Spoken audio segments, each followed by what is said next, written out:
on my way to the beautiful Nice, and something else isn't gonna happen.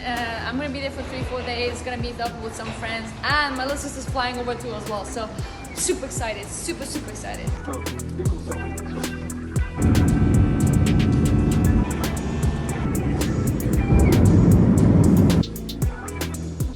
I've just landed in Nice, and you know what?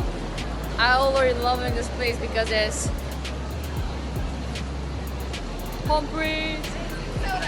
And also waiting for my sister to come. She's arrived. She's just in a different terminal, so I'm waiting for her to come. And yeah, so excited to see her. You know what? Yesterday she just finished she graduated as a nurse. She had her last exams where she obviously passed. So I'm so stoked to see her. I'm so proud of her, to like hug her, and yeah, wish her congratulations face to face. Finally seeing my sister.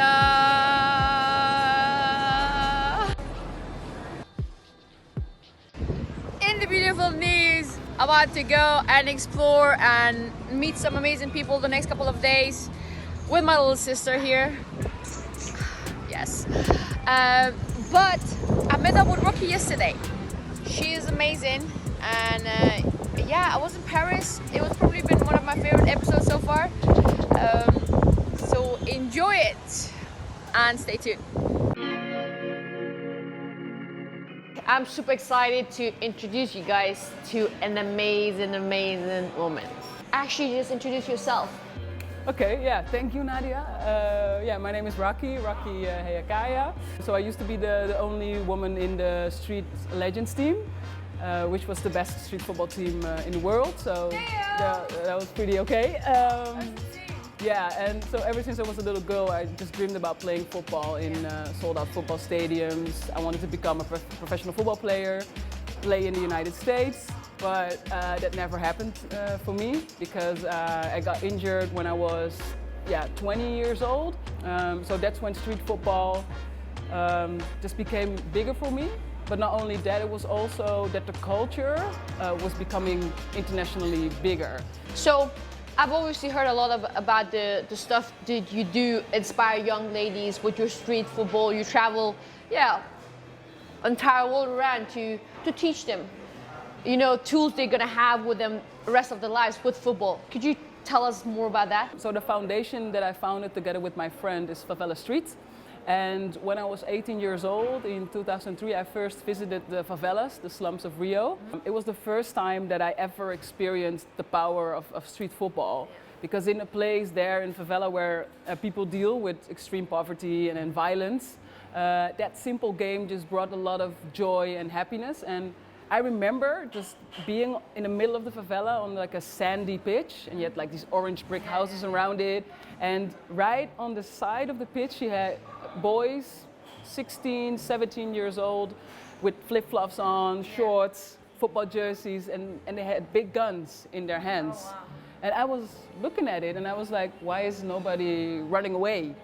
Yeah. Because I mean, I see some guys with guns. Yeah, you're like, duck! Yeah, like I'm not used to that. So, but it was so weird because when the ball started rolling, we forget everything around us. They actually put down the weapons and started playing with us. And wow, that's powerful. It's so weird because I think you can relate to that as well, that if you play football, you can just forget everything around you. And that's, for me, is the beginning of Favela Street. It's just to have a connection with you. And the people that I work with deal with social exclusion in an extreme way. They don't get seen by society or by anybody, or by society in general. But in order to play football, we have to make contact with each other. Because, man, if I don't play the ball, if I don't make contact, we cannot be in a team, you know? On the field, if it's the opponent, you show the respect no matter what. And if it's your teammate, you accept and you feel you're part of this unity.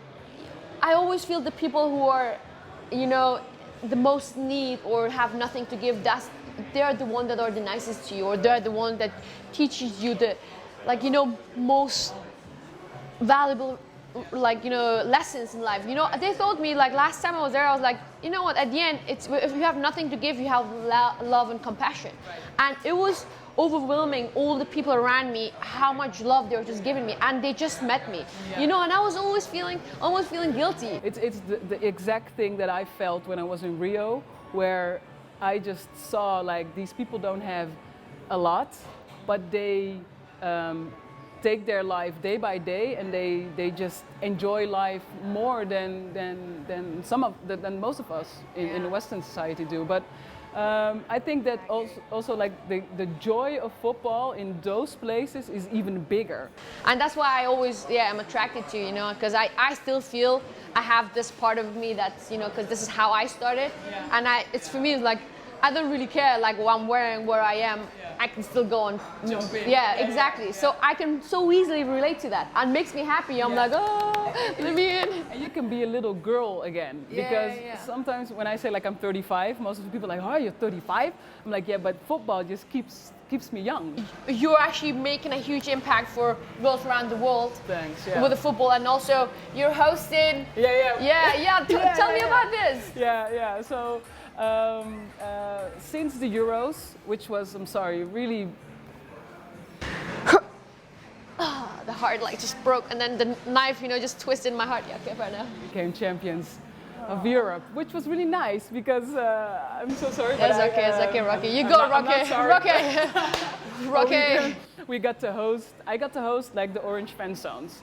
And it was crazy because it was the first time that women's football is taking serious in the Netherlands. And this was the first step, where the first fan zone opening game in Utrecht against Norway, we had around 3,000 people in the orange fan zone partying. But then at the last game, at the final game, we had over 10,000 people at the orange fan zone marching down the stadium.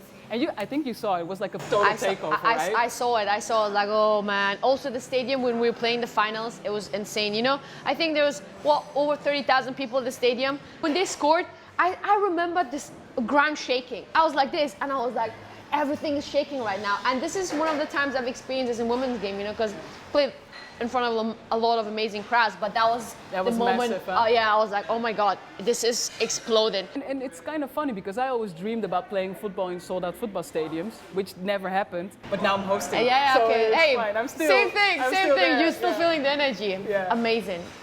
Well, I'm gonna be cheering. Yeah? I was like tiny bit. I'm be cheering for like. Who's your favorite? Like my favorite, I would say, to be honest, I don't really have a favorite. I have some friends that I'm really close with, and I want them to do well.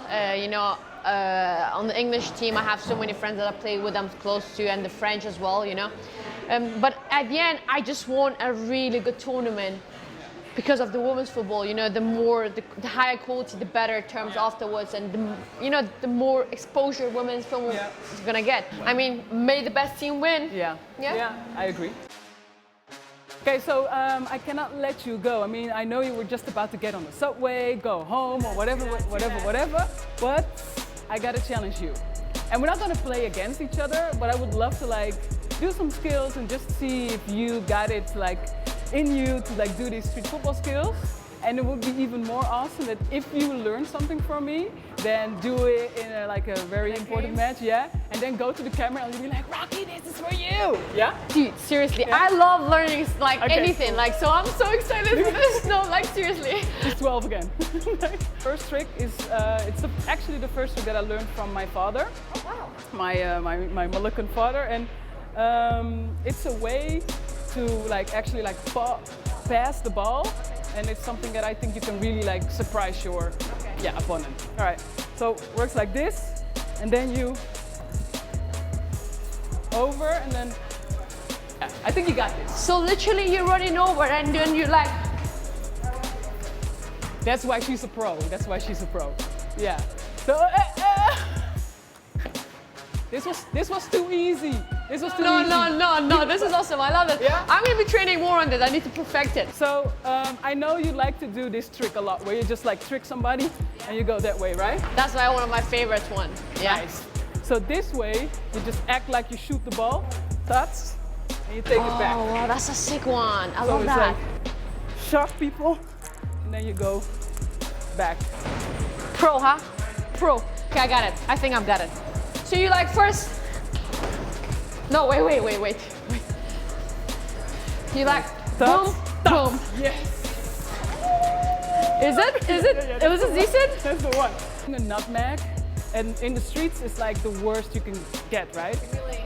Right. So normally the basic way to give a nutmeg is like when you're right in front of you, tots. You probably I'm gonna go up, yeah. And then I'll be like, And then put this one through, right? Okay. Yeah. But this one is more like a remix, where I'll be in front of you. I'll be like, tots. You open up a little bit, and I'll go like this. Tots. But then look, let me stand right next to you. If you have this, you take this one over. So you gotta puff because you're moving forward. I got it. I forgot that. No worries. Tots, tots, tots.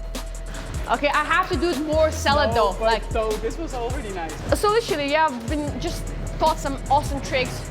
Not perfect yet, but I'm gonna practice it, make it perfect. And if you have amazing tricks you wanna share with us, tweet, comment, send us videos, whatever, and let me know if there's something you can teach me, like Rocky just did. That'll be pretty awesome, because I love to learn new stuff. I wanna grow.